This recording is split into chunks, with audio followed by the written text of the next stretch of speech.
Bonjour, merci de nous suivre sur notre chaîne Sciences au rendez-vous.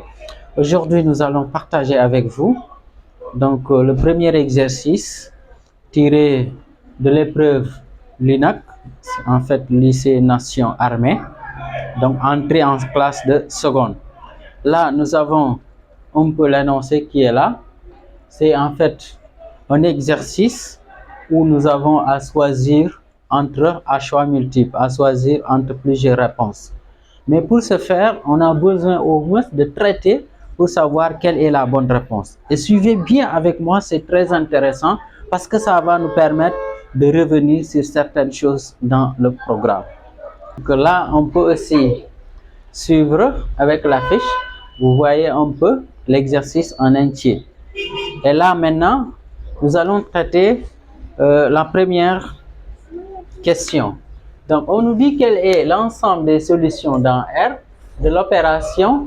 Ici, on nous dit valeur absolue de moins 2x plus 1 égale à radical de, entre parenthèses, 1 moins 2 radical de 3, le tout au carré.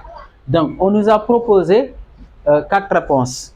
Et pour ce faire, donc si je prends ici la valeur absolue de 2x plus 1, donc c'est ça la valeur absolue, donc ce qu'on a proposé, donc on a dit égal à, on a donné le radical, donc égal ici, radical de 1 moins 2 radical de 3, le tout au carré.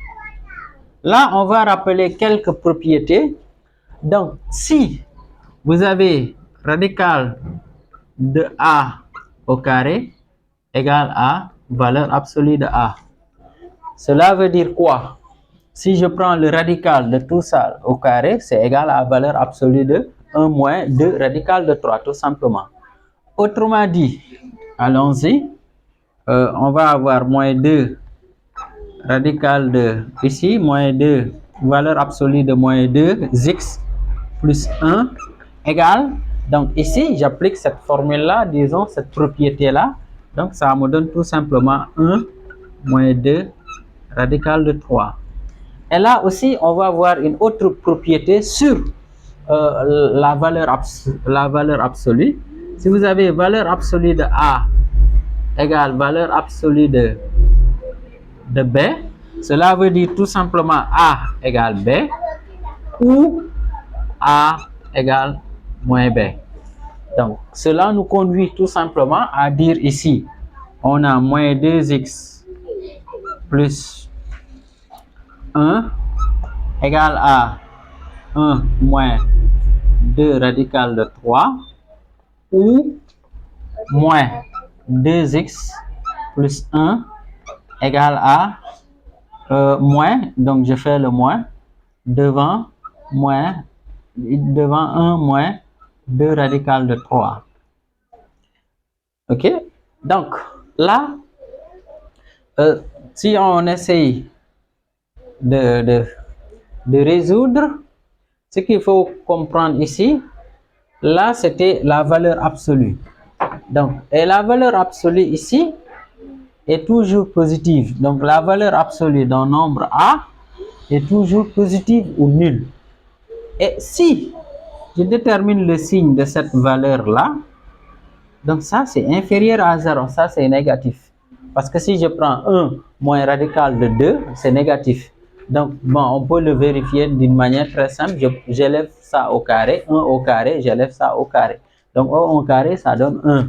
Je prends 2 radical de 3, j'élève au carré, ça me donne tout simplement 12. Et 12 est plus grand que 1, donc ça veut dire que c'est négatif. Donc, ce qui fait que si je veux avoir maintenant la valeur absolue d'un nombre qui est négatif, cela est impossible. La valeur absolue d'un nombre est toujours positive ou nulle. Positive ou nulle. Ce qui fait que ici, donc, il n'y a pas de solution parce que tout simplement ça, 1 moins 2 radical de 3 est négatif. Donc, ça veut dire tout simplement S égale l'ensemble vide. Ce qui nous conduit tout simplement à dire le choix pour cette réponse, c'est tout simplement ça.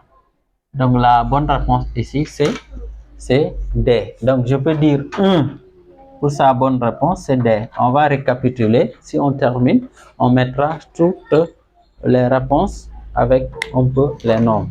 Donc on continue pour la deuxième. Pour la suite, donc on regarde encore l'énoncé. Donc l'énoncé est là.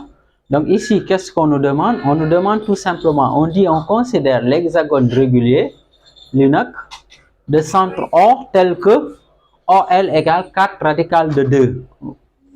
Quel est l'aire A de l'hexagone régulier LINAC? Donc on demande l'aire tout simplement, l'aire de LINAC. L'aire de l'hexagone. De l'hexagone régulier. J'espère que vous connaissez bien ce qu'on appelle un hexagone. Hexagone, c'est en fait une figure, disons un polygone qui a 6 côtés. Maintenant, ici, l'hexagone régulier, ça veut dire on a 6 côtés égaux. Donc, dessiner ça d'une manière simple, on peut dire hexagone peut être comme ça. Vous voyez? Donc là, si vous comptez un peu, c'est égal, le nombre de côtés plutôt, c'est égal à 6 côtés. Et là, maintenant, comme on a appelé ça l'UNAC, L, Y, N, A, Q, E. Donc c'est ça l'hexagone. On suppose, hein, même si on n'a pas bien, on l'a fait à main levée. Donc c'est ça le centre. Le centre, on l'a nommé O. Donc, si vous avez un polygone régulier, ce qu'il faut comprendre, chaque fois que vous avez un polygone régulier, ça veut dire il est inscrit dans un cercle. Autrement dit, on a un cercle circonscrit. C'est-à-dire, chaque fois, et ça c'est valable pour tous les polygones réguliers. Par exemple, le triangle équilatéral, c'est un polygone régulier. Et chaque fois, vous avez le carré aussi, c'est un polygone régulier.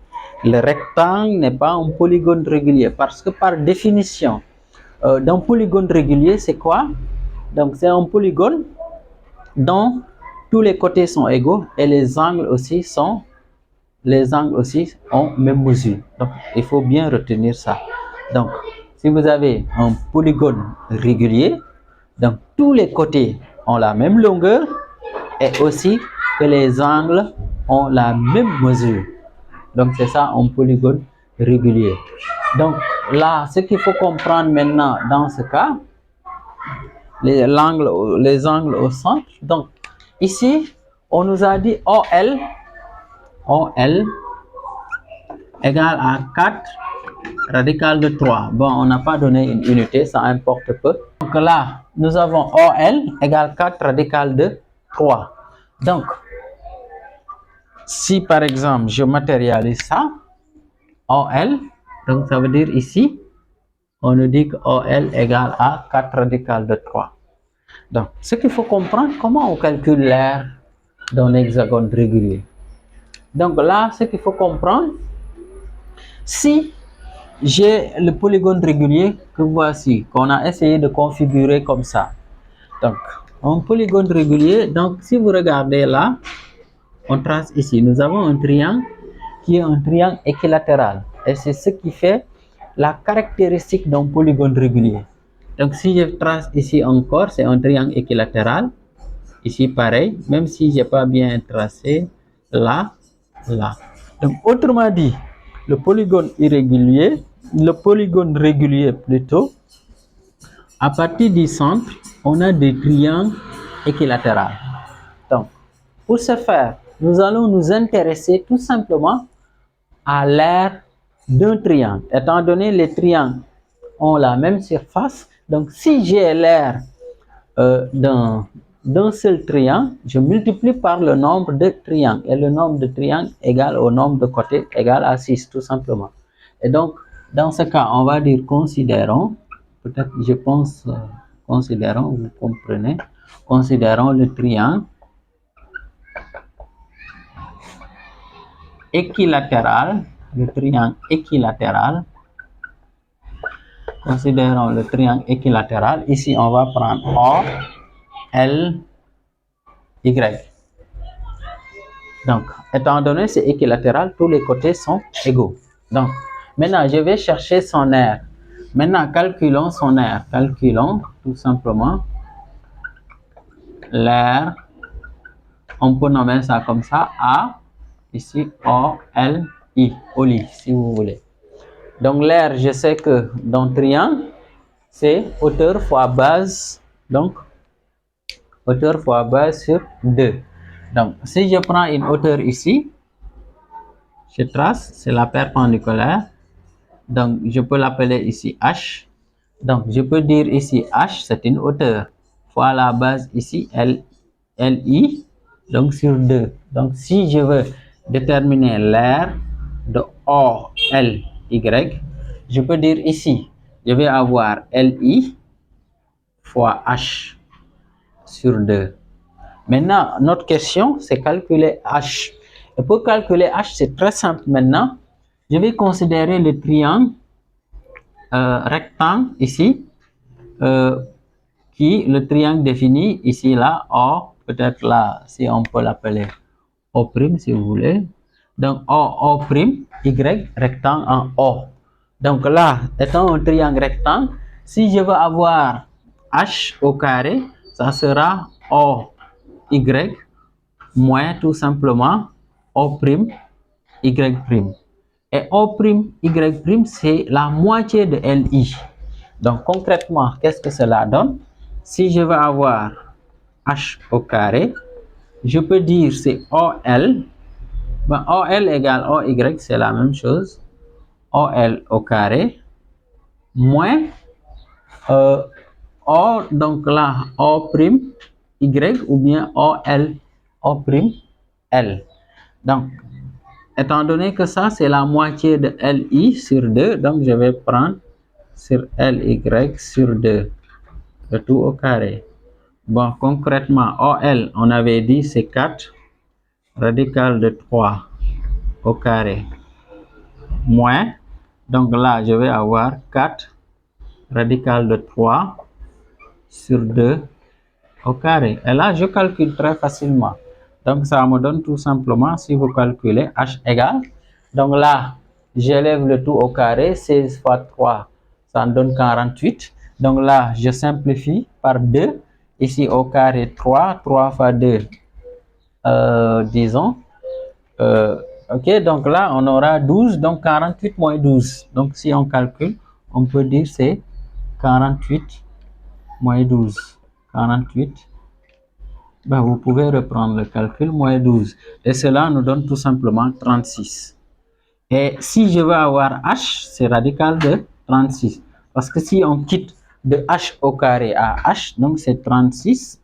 Donc radical de 36 c'est égal à 6. Bon, là, on n'a pas donné d'unité. OK? Donc, une fois que cela est fait, donc je peux calculer maintenant l'aire de ce triangle-là. Donc, si je reprends l'aire de OLY, LI, c'est 3 radical, non, c'est 4 radical de 3, 4 radical de 3, fois H, H ici c'est 6, donc sur 2. Là, je simplifie. Si je simplifie, ça me donne tout simplement 3. Là, donc si c'est bien ça, donc LI, ok, donc c'est bien ça. Donc là, ça me donne, je peux dire OLI, l'air ici. Donc ça me donne 12 radical de 3. Et donc ça, c'est l'aire d'un seul triangle. Et il y a 6 triangles. Donc si je veux avoir maintenant l'aire de l'hexagone, LINAC, donc ici, si je veux avoir l'aire de l'INAC, L, Y, N, A, Q, E, c'est égal maintenant, donc, l'aire d'un seul triangle équilatéral fois 6. Autrement dit, ici, ça nous donne tout simplement 6 fois 12, radical de 3. Et là, finalement, on peut dire L de l'INAC, l'aire de l'INAC ici, on peut calculer qu'est-ce que ça nous donne? Donc ça nous donne 6, donc ça nous donne 6 fois 2, ici 12, retient 1, 6 fois 1, 2 plus 1, 7. Donc ça nous donne 72 radical de 3. 72 radical de 3. Et ça correspond aussi à D. Donc on peut dire pour la réponse, la question 2, la réponse c'est D. Donc là, on peut revenir au niveau du tableau. Et maintenant, donc la réponse est 2. Et vous avez bien, je pense, compris. Pour la troisième question, on regarde encore un peu le tableau. Sinon là, on nous demande tout simplement de quel est l'ensemble des solutions dans R de l'inéquation que voici. Donc là, nous avons 2x plus 2, 2x plus 1 plutôt à le tout puissance 2 moins 2, facteur de x moins 3, facteur de 2x plus 1, plus facteur x moins 3 le tout au carré inférieur ou égal à 4. Et là maintenant, on va essayer de factoriser ça, notre objectif. Donc, bon, peut-être il peut y avoir plusieurs façons de factoriser ça. Mais pour nous ici, on va essayer de tout développer. Et après, on va voir ce qu'on aura. Et à partir de là, on pourra factoriser. Parce que là, il n'y a pas en fait, même ici par exemple, il y a un coefficient, disons, un facteur commun pour ces deux termes-là. Mais nous avons 3 termes. Et donc, ce qui fait que, donc, on va développer. Et si on développe ici, on développe ça, on aura 4x au carré plus 4x 2ab plus 1 moins, donc là je peux mettre 2 facteurs de je développe ici, donc 2x au carré plus x moins 6x moins 3 plus, ici aussi je développe, on aura x au carré moins 2ab, 2 fois 3, 6, 6x plus 3 au carré, 9. Donc là, je peux déplacer directement le 4, ça donne moins 4, inférieur égal à 0. Donc là, ce que j'ai fait, je peux essayer maintenant de rassembler. J'ai 4x au carré et x au carré ici. Je rassemble plus x au carré. Ici maintenant, je développe moins 2 fois 2x au carré. Donc ça donne moins 4x au carré. Je continue plus 4x. Ici, je développe moins 2x. 2 fois 6, 12. Moins fois moins plus 12. OK. Donc là, plus 6. 2 moins 2 fois moins 3, ça donne 6. Et là, j'ai déjà ramené le x au carré ici. Moins 6x. Bon, moins 6x. Moins 6x. Ok, là, je vais mettre le plus 6 là. Le plus 6 ici. Le plus là, je l'amène ici. Maintenant, sinon, là, je mets moins 6x. C'est-à-dire, je veux ordonner moins 6x. C'est le moins 6x là, ok? Donc, plus, je vais mettre les constantes. On a 9 moins 4 plus 6. Je fais une autre constante. Ok, plus 1. Plus 1. Là, donc c'est ça. Donc, ce qui fait que ici, si on a là, on a 10, 10, 10, moins ici 4, 6. Ok, donc on aura 12. Ben, là, on va tout simplement réduire. Donc, les x au carré ici. Les x au carré, 4x au carré moins 4x carré. Donc, vont se simplifier tout simplement. Il y a x au carré. Ici, maintenant, il y a 4x moins 2x. Ça donne 2x. Ça donne 14. Moins 6, ça donne, ok, 8. Plus 8x. Là-bas, on a plus 12. On peut vérifier. donc inférieur égal à 0. Donc nous avons une expression de ce type et notre objectif, comme je l'avais dit tantôt, il faut tout simplement simplifier, factoriser cette expression. Ben, là aussi, c'est pas une expression qui est aisée à factoriser parce qu'en fait, ce n'est pas une identité remarquable. Donc, ce qui fait que c'est juste par des astuces. Si c'était maintenant en classe de seconde déjà, on peut passer par ce qu'on appelle le discriminant, c'est-à-dire delta égale b au carré moins 4ac. Mais comme c'est en classe de troisième, on va faire ça avec des astuces. Je sais que ici, pour avoir 8x, je peux dire c'est 6x là. Je peux avoir 8x, c'est 6x plus 2x. Pour avoir ici encore 12, je peux dire c'est 2 fois 6. Allons-y. Donc, je réécris. Donc là, j'ai x au carré plus 6x plus 2x. 6x plus 2x.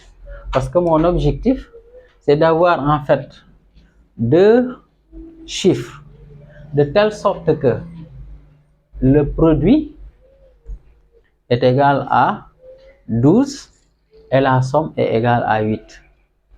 Donc là, on pouvait avoir plusieurs. Donc si je dis somme égale à 8, produit égale à 12. Donc déjà, si je prends le produit pour avoir 12, il y a trois façons. Soit j'ai 12 fois 1, soit j'ai 6 fois 2, soit j'ai 4 fois 3. Tout ça, c'est égal à 12. Maintenant, si je prends 12 plus 1, ça donne 12, ce n'est pas égal à 8. 4 plus 3, c'est égal à 7, ce n'est pas égal à 8. Mais si je prends 6 plus 2, c'est égal à 8. Et mon objectif, c'était d'avoir la somme qui est égale à 8. Et on cherche deux chiffres dont la somme est égale à 8 et le produit est égal à 12. Et donc, parmi ce qu'on a proposé ici, c'est ça. C'est pourquoi maintenant là, j'ai cherché 6x, c'est la somme, plus 2x, ça donne 8x. Donc ici, ça ne change pas. Mathématiquement, c'est vrai. Donc ici, c'est juste, j'ai décomposé si vous voulez. Et là, maintenant, je mets plus 6 fois 2. Et je continue mon travail. Maintenant, là, je vais essayer maintenant d'arranger un tout petit peu. Donc, et pour ce faire, qu'est-ce que je peux faire? Là, je vais regrouper. Je prends, comme ici, j'ai déjà un 2 ici. Et un 2 là. Je peux mettre, disons, 2 en facteur. Je prends 2 en facteur. C'est 2. 2. Donc, nous allons factoriser par 2. Donc là, je peux dire, ici, j'ai x au carré plus 6x. Ici, plus, je factorise ici par 2. Si je factorise par 2 ici, qu'est-ce qui va rester? Donc, si je prends le 2, ici j'ai x plus 6. Si je prends 2 en facteur, ici ça reste x. Si je prends le 2, ça reste 6. Inférieur ou égal à 0. Et là aussi, j'ai x, x. Je vais factoriser par x. Si je le fais, ici x, comme x au carré. Si je prends x en facteur, il reste un x. Donc ici, x facteur de x plus 6. Ici, plus 2 facteurs de x plus 6. Inférieur ou égal à 0. Donc là, on continue. Si vous remarquez bien, on a x plus 6, x plus 6 en facteur. Donc, on peut factoriser par x plus 6. Et donc, si on factorise par x plus 6 ici, en facteur. Donc là, ici, qu'est-ce qui reste? On a x plus 2 tout simplement qui reste. Autrement dit, on a x plus 6 facteur de x plus 2. Donc, autrement dit, c'est ça la forme factorisée de x au carré plus 8x plus 12. Là, maintenant, on peut développer pour vérifier est-ce que si je vérifie cette expression qui est en produit, est-ce que je retrouve ça? Si c'est le cas, donc c'est bon, la factorisation est bonne. Mais sinon, la factorisation n'est pas bonne. Donc là, je pense que c'est bien exactement ça. Donc là, on produit ici avec, maintenant nous avons une équation produit. Donc si on cherche ce qui annule le produit, on va dire posons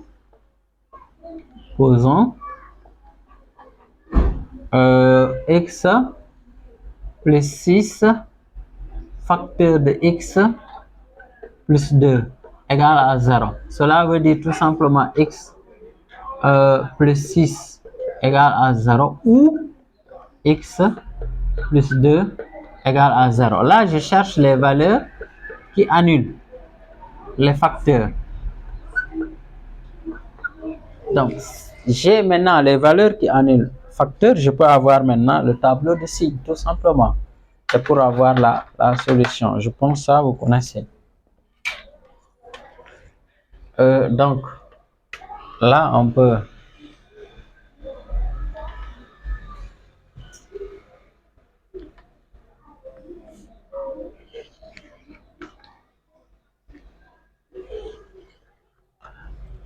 Donc, c'est ça le tableau de signes. Donc, ici, on a les x. Ici, on peut dire moins l'infini. Ici, plus l'infini. Maintenant, on va placer les chiffres ou bien les nombres, si vous voulez. Donc, ici, maintenant, dans l'ordre 1, moins 6 est plus petit que moins 2. Donc, je vais moins 6. Ici, moins 2. Maintenant, là, parce qu'une fois que on force la position, donc ça risque de tout forcer par la suite. Donc vous voyez, et donc là j'ai x plus 2. Qu'est-ce qui annule ça? Donc là, signe ici, ok, là j'ai x moins 6 plus 6 plutôt. Qu'est-ce qui annule? C'est moins 6. À gauche, à droite, signe de a, plus, à gauche, signe contraire. Et là, maintenant, soit je prends le produit ou bien je peux reprendre ça. Mais je prends le produit. Moins, pas moins, plus facteur de x plus 6. Et donc là, je fais produit des signes. Et si je fais produit des signes, donc moins fois moins ici, ça me donne plus. Moins fois plus, ça donne moins. Plus fois plus, ça donne plus. Et ici, ça annule le produit. Et donc là, quelle est la solution? On avait une inégalité qui est inférieure et qui est large. Autrement dit, c'est où on a le moins. Donc là, S égale tout simplement. Donc il faut fermer. C'est moins 6, moins 2. On ferme les crochets. Donc, et ça, on peut dire tout simplement 3 correspond à C. Donc ça, c'est la réponse C. Donc si vous regardez un peu le tableau, donc c'est ça la réponse C. Donc c'est ça pour cette question. On considère la somme, et la somme, c'est là. Et on nous dit quelle est la valeur de la somme S. On pourra maintenant calculer S égale à, on pourra calculer S moins 1 demi de S. Donc on nous demande la valeur de S. Et pour ce faire, on nous a donné une indication. Et cette indication-là, ça va nous aider. Donc, S moins 1 demi de S. Donc, si j'ai S ici, plus 1 demi, plus 1 sur 2 au carré, plus 1 sur 2 à la puissance 3, plus 1 sur 2 à la puissance 4. Maintenant, là, on nous dit moins 1 demi de S. Moins 1 demi de S. Donc, 1 demi de S, cela veut dire quoi? Donc, si c'est 1 demi de S, Ça veut dire tout ça, je multiplie par 1 demi. Donc, si je multiplie maintenant, il faut multiplier le numérateur par 1 et le dénominateur par 2. Donc, ce qui nous donne ici, si je multiplie 1 demi fois 1, ça nous donne moins 1 demi. Là, ça me donne moins 1, 2 au carré. Ici, 1, 2 à la puissance 3, moins 1, 2 à la puissance 4, moins 1, 2 à la puissance 5. C'est bien ça. Donc, c'est ça que j'ai. Donc, là, maintenant, si on suit cela, donc ici, on peut calculer tout simplement. Donc, les 1 demi moins 1 demi, les 1 demi vont se simplifier. Donc, ici, 1 demi là, se simplifie. 1 demi sur 2 au carré. Donc, là aussi, ça se simplifie. Ici, pareil. Ici, pareil. Donc, finalement, je peux dire que si je prends S moins 1 demi de S, c'est égal à 1 moins 1 sur 2 à la puissance 5. Et là, je peux calculer cela. Donc, si je calcule 2 à la puissance 5, 1, disons 1, moins 1 sur 32. Là, on réduit au même dénominateur. On peut dire 32 sur 32, moins 1 sur 32. Ce qui nous donne 31 sur 32. OK?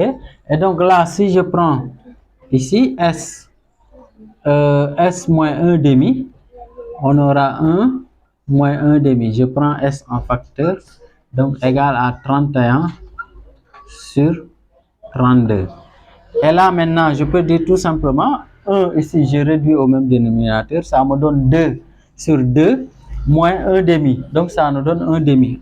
Autrement dit, je peux dire c'est 1 demi de S égal à 31 sur 32. Et là, si je veux avoir S maintenant, c'est très simple, S égale. Donc, je peux avoir 31 sur 32, 31 sur 32, 31 sur 32, le tout sur 1 demi.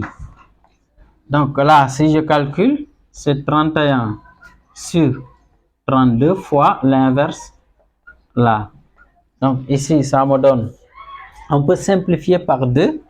Ici, 32, si je simplifie par 2, ça me donne 16. D'où maintenant S égale à, d'où ici S égale à 31 sur 16. Et là, donc, la bonne réponse ici, c'est B. Donc, on peut dire 4 correspond à B comme bonne réponse. OK? Pour la 5e question, donc là, nous avons une configuration. Donc, dans la figure ci-contre, A, M, B sont 3 points distincts d'un cercle de centre O. Quelle est la mesure de l'angle maintenant AMB?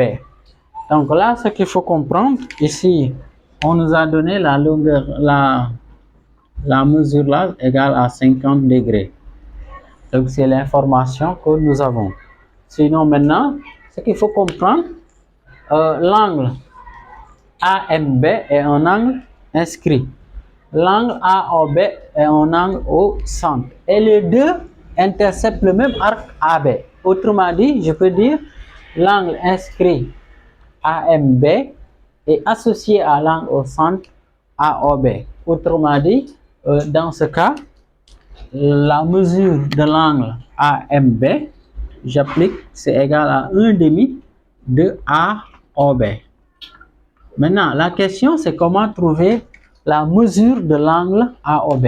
Et pour trouver la mesure de l'angle AOB, ce qu'il faut comprendre ici, OA égale OB, cela veut dire tout simplement, on peut dire alors, le triangle AOB est isocèle. Donc, c'est un triangle isocèle. N'est-ce pas? Isocèle en O. Étant isocèle en O, cela veut dire tout simplement la mesure de l'angle OBA est égale à la mesure de OAB égale à 50 degrés. Et je sais que dans un triangle, la somme des angles est égale à 180. Donc, si les deux mesures-là sont égales, donc je peux dire tout simplement ici, c'est égal aussi à 50 degrés. Et si je sais que maintenant, dans un triangle, la somme des angles est égale à 180, donc si je veux avoir maintenant AOB,